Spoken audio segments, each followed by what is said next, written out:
Yeah, so the positive study was actually presented by Dr. Ann Partridge. I was a co-investigator. This study was designed to evaluate the oncologic safety as well as pregnancy outcomes with interrupting endocrine therapy for hormone responsive breast cancer in order to attempt pregnancy. This is a prospective study and enrolled young women with early stage hormone receptor positive breast cancer who desired pregnancy and had been taking adjuvant endocrine therapy for at least 18 and up to 36 months. Participants stopped their hormonal treatments for at least 3 months prior to attempting pregnancy and then were followed for pregnancy and breast cancer related outcomes. The intent was that most patients would be off of endocrine therapy for about a 2-year interval, allowing for a washout period before attempting the pregnancy, then attempting to conceive, having the pregnancy, and then nursing if possible and desired. And then the hope was that patients would resume their endocrine therapy within about 2 years.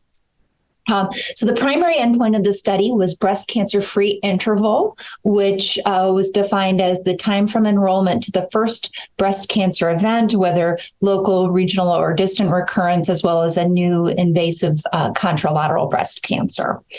And based on prior studies, it was felt that an annual risk recurrence of 4% or more in this population would indicate a safety concern, and the study might be stopped.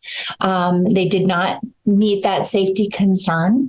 And also, in order to provide a comparison, when doing the analysis, the participants in the positive study were matched to participants in the SOFT and TEXT clinical trials, which were studies of different endocrine treatment options for premenopausal women with early breast cancer.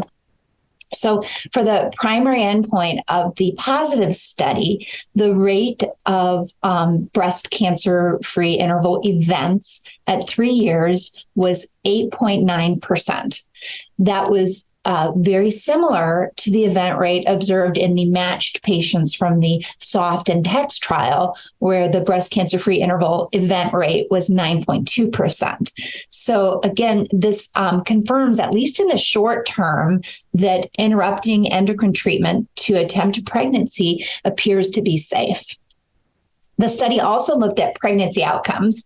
About 74% or 3/4 of the participants became pregnant at the time of the data analysis, and about 64% at that time had at least one live birth. So a total of 365 babies have been born to 317 women as a part of this trial. And the majority of those women who became pregnant then were able to resume their endocrine treatment later on.